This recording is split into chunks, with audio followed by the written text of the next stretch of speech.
Hey everybody, welcome. My name's Chris, and this is the Daily Reflections with Chris. So if you're new to my YouTube channel, what we do here is we just reread on this book. It's called Daily Reflections, and I share my experience, strength, and hope on recovery. And I use this book mostly just to stay like on a certain topic, right? So I don't go all over the place with my experience, strength, and hope, which I could and I would love to, but just for this channel I wanted to keep it somewhat on topic, so I chose this book. So today's September the 30th, and I guess we'll start reading. Today's entry is called The Circle and the Triangle. The circle stands for the whole world of AA, and the triangle stands for AA's three legacies of recovery. Unity, the three legacies of recovery, unity, and service. Within our wonderful new world, we have found freedom from our fatal obsession, and that's from AA Comes of Age, page 139. And for those of you who don't know what it looks like this. See that little circle right there? That's what it's talking about. It's talking about the circle and the triangle, and each one of these legs is a legacy, a service, unity, recovery. And for those of you history buffs, this was the AA symbol till up until not too long ago, where we lost actually the copyright to this symbol. So everybody uses it, so it could be an AA, it could mean something different, but it doesn't solely belong to AA anymore like it used to, especially when this book was written. When it was like everywhere you saw that you knew that was AA, but now since we've lost the rights to it, it can mean several things. But that's what the topic is talking about. It's talking about this circle and the triangle with the three legs right here, that each leg stands for unity, service, recovery, and that we can't do without we can't do just one or just two, or because the triangle falls down. Right, that's what you hear that a lot in recovery, that we need it all, right? Unity, service, recovery, and service. Unity, service, recovery. Sorry. Okay, let me continue reading. Early in my AA life, I became employed in its services, and I found the explanation of our society's logo to be very appropriate. They're talking about this. I will leave it here so you can see it.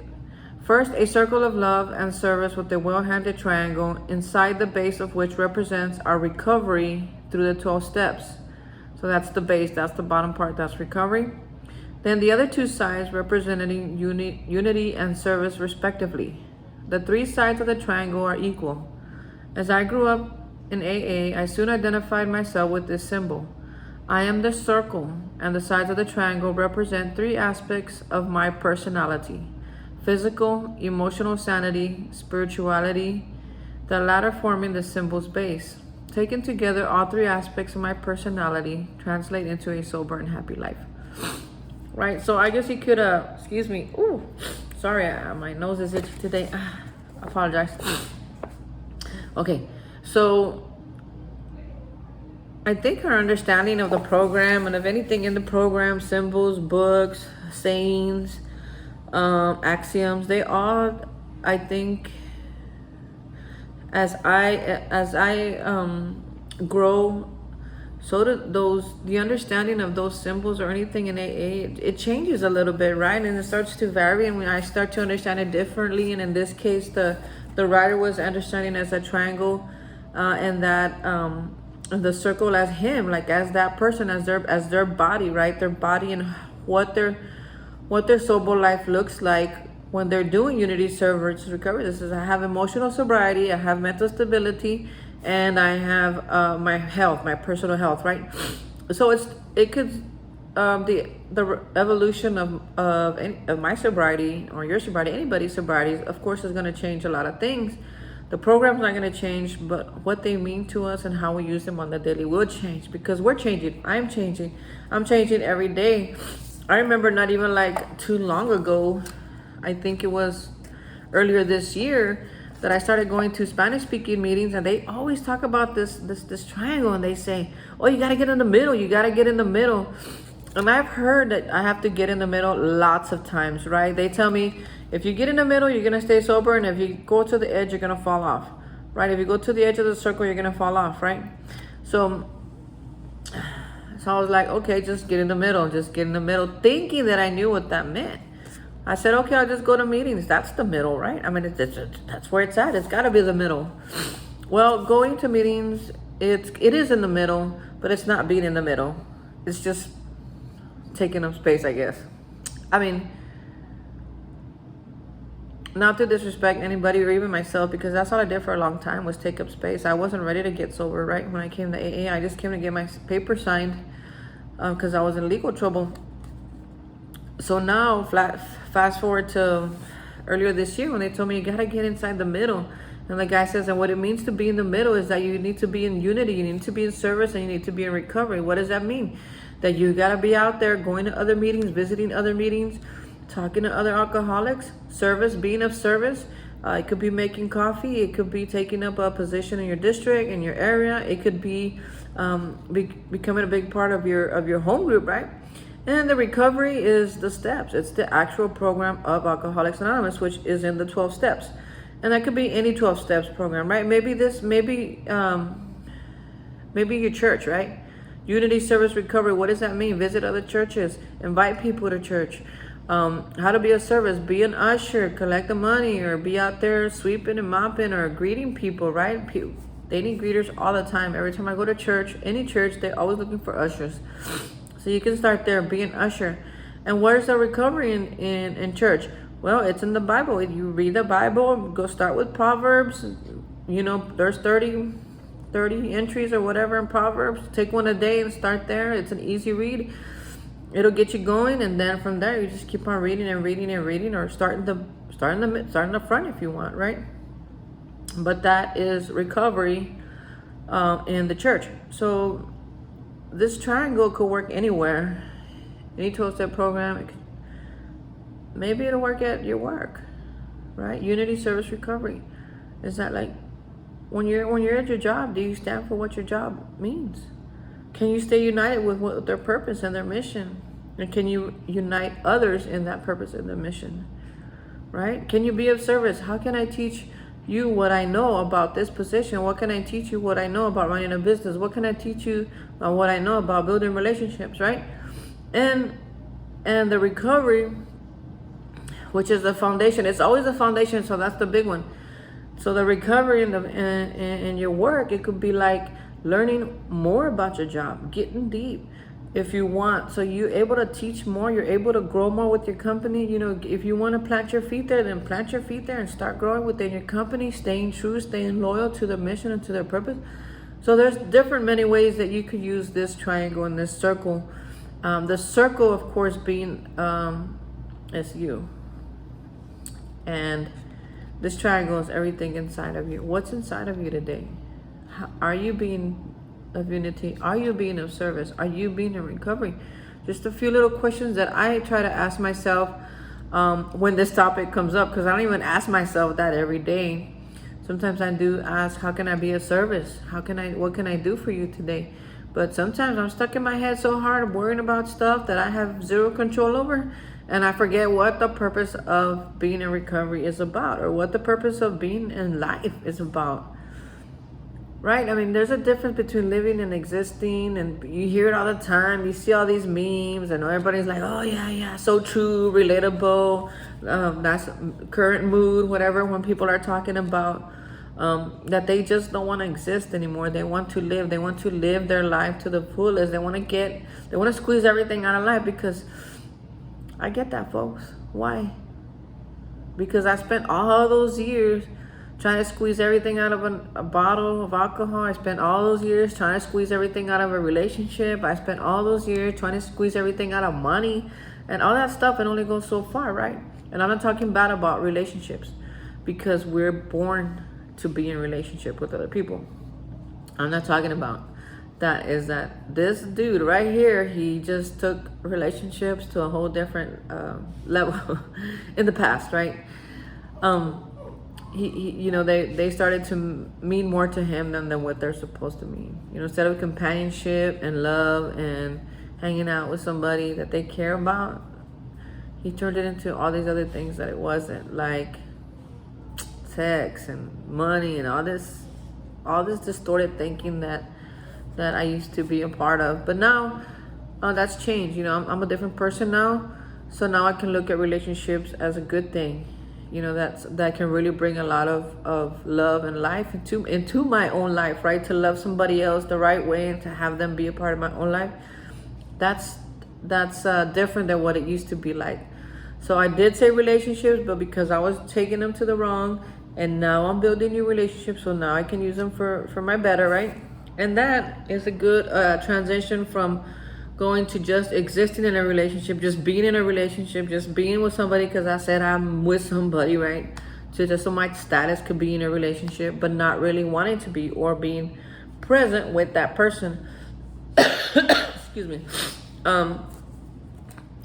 So now in recovery, I can be present with anybody. I can be present with my dogs. I can be present with my friends, with just my coworkers, with just my friends, just hanging out with them. I mean, it doesn't have to be a love relationship, right? But I couldn't be that if I wasn't first that somewhere else, because this is where they taught me how to be that first. This is where I learned everything that I know right now. This is where I learned to be a good person, to be a good friend, to be a good lover, to be a good worker. This is where I learned to be a good nephew, to be a good grandson, to be a good brother and uncle, right? This is where I learned how to be a good son. This is where I learned how to be, just a good driver, just to be honest with my money and my thinking and my ambitions. You know, people notice these things about me that I don't per se notice about me, but because I work hard, man. I work hard to really be that guy that I really want to be. When I came into Alcoholics Anonymous, man, I thought I was hopeless. I said, man, I'm just gonna live an alcoholic life and die an alcoholic death. You know, I didn't see any purpose to living. I didn't see any purpose to not drinking. I didn't see any purpose to wanting to love people, right? So I was pretty hopeless, and I didn't realize that there was a real big, huge life out there waiting for me just on the other side of recovery, right? In recovery at first, it was kind of hard for me. I mean, it wasn't easy. What I talk about today, these are the results. These are the results of staying in recovery long enough to work the steps, to talk to my sponsor, to make the amends, to do the inventory, you know, all these things that are asked of me that I wasn't always willing to do, right? Because recovery is simple, but it's not easy. And if you go to meetings, you'll hear that a lot. Or if you have all these little daily memes, you'll hear that too. But the truth is that it's worth it. It's worth every single effort that I put into. It's worth it. Every meeting I go in, it's worth it. Every time I put $1 in the basket, it's worth it. I know where that dollar is going because I drink a lot of coffee, a lot of sweet bread, and those light ain't cheap, man. When they read the light bill of my group, I'm like, oh, man, what in the world? Are you serious? Can you read that? Is that for real? Is that legit? Is that a $700 light bill? And they always say, yeah. There's a $700 light bill every month in my group. And how do we pay that? Every time we put $1, those dollars go to the $700 light bill. So I guess I kind of went off on a little tangent there. Maybe I went to the side of the dodo or whatever they where they call it. That I probably got off topic so many times. But the truth is, talking about the triangle, which is it's pretty much the whole entire program of recovery. Starts at the group level. Personally, it started there first. I couldn't be who I am today until I was first over who I needed to be over there. And be present there, learn what I needed to learn, how to be a part of. Now I can get out of there and be in my own, be in my life and be a part of my life. They're present and with full honesty and no secrets to hide. And it's a definitely different way of living than what I was used to 20 years ago. And it's easy to go back, folks. It's easy to go back to lying, stealing, and cheating. That's easy. That is the easiest thing we could ever get taught. It's how to steal, lie, and cheat, right? Those are easy things. What's hard is staying true to yourself, me staying true to myself, and me staying true to other people, right? To be true to them, to not lie to them, to not cheat them, to love on them, and to tell them the truth, even when I don't think the truth looks that great. Sometimes it's better than the lie I'm about to say. Lies, man. As soon as I think about telling a lie, because I still think about it. I was like, I'm just gonna lie about it, and I'm like, no, Chris, because then you have to lie about that. Then you have to lie about that. And next thing you know, your whole life is a lie again, and that's what I don't want. So I try to be honest to the best of my ability. I mean, I screw up. I'm human. I even say bad words like screw up once in a while, even though I'm trying not to do that today. But the message is clear. It's for those who want it. It's always there. It's never ending. It doesn't never stop giving, and it never goes anywhere, man. I have decided twice in my life that to hell with it. I'm not gonna go do that no more. I'm done. And go out drinking and realize that, man, it's hard. It sucks. When you're an alcoholic and you start drinking, life sucks.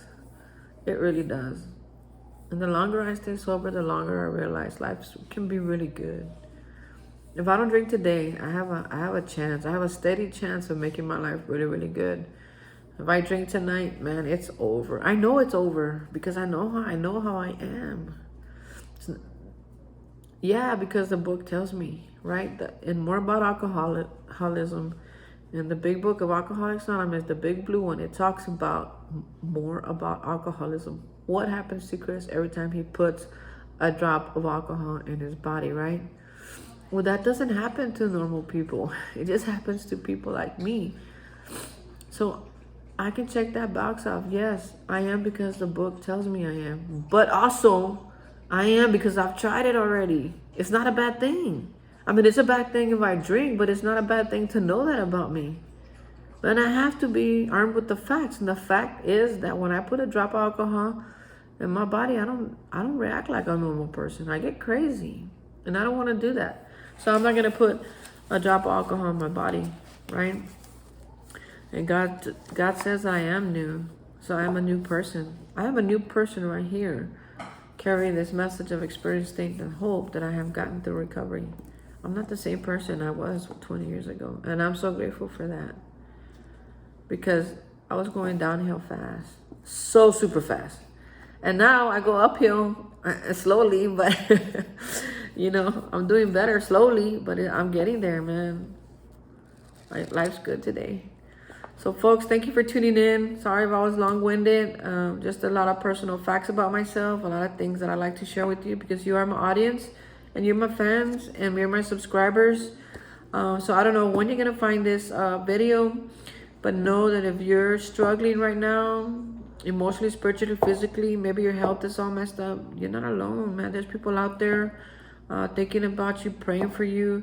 How do I know that? Because every time I go to my church channel or page, they're praying for people. They're praying for everybody right now. They're praying for people. Turn on the radio. Put on some K-Love. They're praying for you to call them. Klove.com. Tell them you want them to pray for you, man. One time they called me out of the blue from K-Love,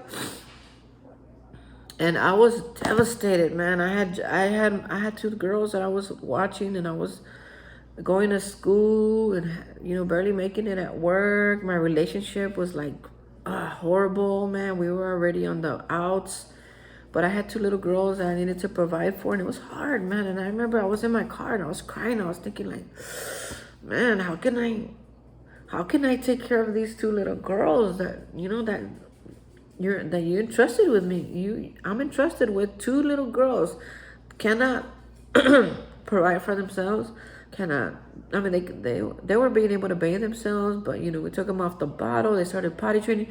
They barely started to do things for themselves. And here I am, a grown person, not being able to do that, not even knowing how I could. And I remember I got a phone call, and I didn't have money to. I was like, it's probably a bill collector, who knows? But I ain't got money, but I'm gonna answer it anyway and just tell them I can't pay them right now. So I answered them. And they're like, hey, it's K-Love. We just wanted to see if we could pray for you. And I was like, what? I was like, okay. So then I told them my situation. And man, They prayed prayers that I could not have prayed. I mean, these people come in with the clear mind, with the vengeance on us having a better life, and they come in powerful.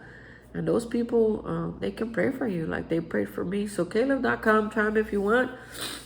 But if you don't, hit me up. You can private message me or whatever. My name's Chris. I'm also on Facebook, Chris Contreras. Or you can hit me up on YouTube or anywhere you want. I mean, I try to, I get on Facebook and YouTube and all that a lot. But I really try to pay more attention to those who are private messaging me or direct messaging me. See what's going on. Maybe I could pray for you or with you. We could just want to talk. You just want to talk so you don't drink tonight, or go shoot yourself or shoot somebody. Please, we're here all together, man. You're not alone. I felt alone for a long time. I said, man, I'm alone. Nobody understands me. Nobody loves me, and that wasn't true, man. I found out that a lot of people do love me. It didn't look the way I thought love should look like, right? But people were loving on me and praying for me that I would get better, and I did. So I'm very grateful for that, and I love just doing the same thing for other people. So if you're out there tonight struggling, no, you don't have to. You're not alone. I'm here with you, and all my friends are with you because they go where I go, right? My friends are with me wherever. And if I say, hey, we need to call this person or go, maybe get them to a meeting, we do it. We do it together. So I love you. Thank you for tuning in. If you haven't subscribed, please, if you want to subscribe, that'll be awesome. I'm trying to get to 1,000. I'll be happy with 1,000 subscribers. So I guess till next time, we'll see you. Thank you so much again. I'm very appreciative of your time. I know it's Friday night and you probably want to be doing other things, but here you are listening to me. Maybe you're driving somewhere, or maybe you're on a long road trip, or maybe just feeling like I can't do this anymore. You can do this. You can do this. Get up, shake yourself off, get your hands and touch your body and pray over it. Say, God, I don't want to be like this no more, man. You said that if I die to self, I'm new again, and you will be new again. So battery's running out. I must go, and I don't want to. But I love you all, and I'll see you again tomorrow.